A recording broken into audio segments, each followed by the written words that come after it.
नमस्ते नमस्कार साथियों, आप सभी को 15 अगस्त की ढेर सारी शुभकामना। तो भारत ही नहीं, पूरी दुनिया के लिए बेहद खास है 15 अगस्त की तारीख।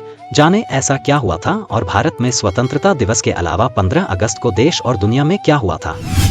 ये तारीख दुनिया भर के लिए खास है। इंडिपेंडेंस डे 2024 पर जानिए इस दिन 15 अगस्त का महत्व क्या है।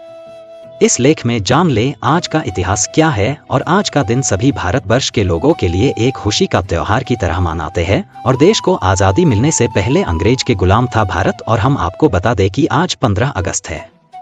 भारत में आज स्वतंत्रता दिवस है। आज ही के दिन 15 अगस्त 1947 को भारत को अंग्रेजों से आजादी मिली थी।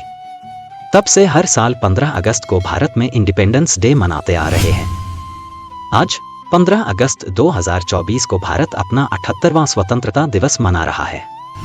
लेकिन 15 अगस्त का महत्व सिर्फ यहीं तक सीमित नहीं है। ये तारीख पूरी दुनिया के लिए बड़ा महत्वपूर्ण है। आज जान ले इस दिन कहां कहां क्या क्या हुआ और बांग्लादेश के संस्थापक नेता कहे जाने वाले और बांग्लादेश की पूर्व प्रधानमंत्री शेख हसीना के पिता शेख मुजीबुर रहमान की हत्या 15 अगस्त को ही की गई थी। 1971 में पाकिस्तान से अलग होकर बांग्लादेश अलग राष्ट्र बना था। उसके करीब 4 साल बाद 15 अगस्त 1975 को मुजीबुर रहमान को उनके परिवार के 8 सदस्यों के साथ बांग्लादेशी सेना की एक बागी टुकड़ी ने मार डाला था। इसलिए 15 अगस्त को बांग्लादेश में राष्ट्रीय शोक दिवस नेशनल मॉर्निंग डे होता है। और क्या आपको मालूम है कि जब बिना गोली बंदूक भारत ने अंग्रेजों को चटाई धूल। जाने 1 अगस्त को क्या हुआ था और 1 अगस्त को क्या है। आज कौन सा दिन मनाया जाता है। 1 अगस्त का दिन इतिहास में कई महत्वपूर्ण घटनाओं का गवाह रहा है। यह दिन हमें भारत के स्वतंत्रता संग्राम के लिए किए गए बलिदानों और उपलब्धियों की याद दिलाता है। यह हमें विज्ञान, कला और खेल के क्षेत्र में हुई प्रगति को भी दर्शाता है। और 1 अगस्त आज की तारीख 1 अगस्त को कौन सा दिवस मनाया जाता है। 1 अगस्त का इतिहास क्या है।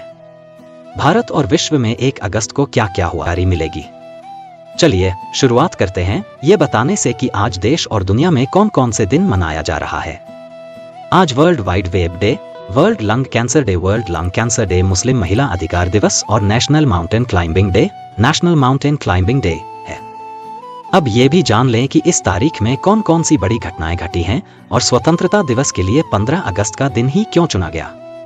जानिए इंडियन इंडिपेंडेंस बिल क्या है और स्वतंत्रता दिवस के लिए 15 अगस्त का दिन ही क्यों चुना गया।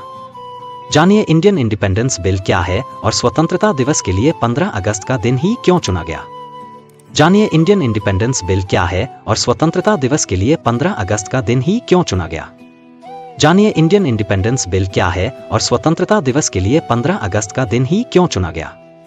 जानिए इंडियन इंडिपेंडेंस बिल क्या है। और दोस्तों, क्या आपको मालूम है कि स्वतंत्रता दिवस के लिए 15 अगस्त का दिन ही क्यों चुना गया। तो भारत का स्वतंत्रता दिवस हर वर्ष 15 अगस्त को देश भर में हर्ष उल्लास के साथ मनाया जाता है। यह प्रत्येक भारतीय को एक नई शुरुआत की याद दिलाता है। इस दिन 200 वर्ष से अधिक समय तक ब्रिटिश उपनिवेशवाद के चंगुल से छूटकर एक नए युग की शुरुआत हुई थी। 15 अगस्त 1947 वह भाग्यशाली दिन था जब भारत को ब्रिटिश उपनिवेशवाद से स्वतंत्र घोषित किया गया और नियंत्रण की बागडोर देश के नेताओं को सौंप दी गई। भारत द्वारा आजादी पाना उसका भाग्य था, क्योंकि स्वतंत्रता संघर्ष काफी लंबे समय चला और यह एक थका देने वाला अनुभव था जिसमें अनेक स्वतंत्रता सेनानियों ने अपने जीवन कुर्बान कर दिए। वर्तमान में हमारा जो राष्ट्रीय ध्वज है वो कई परिवर्तनों के बाद इस रूप में आया है। मौजूदा रूप वाले तिरंगे को 1921 में तमिलनाडु के एक किसान पिंगली वेंकैया द्वारा बनाया गया था।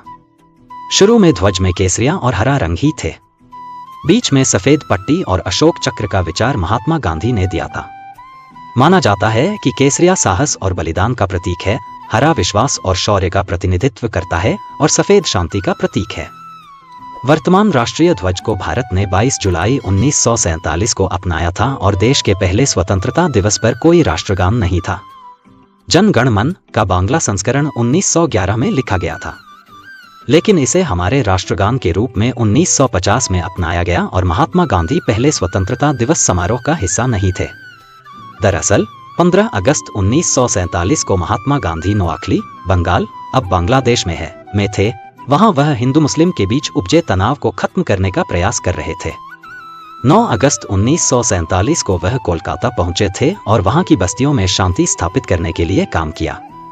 उन्होंने खून खराबा रोकने और शांति स्थापित करने के लिए अनशन आरंभ किया था। तो साथियों, आप मेरे चैनल संजू वर्ल्ड जोन को सब्सक्राइब कीजिए। तो हम इसी के साथ मिलते हैं अगली वीडियो में, तब तक के लिए फिलहाल इतना ही। जय हिंद, जय भारत।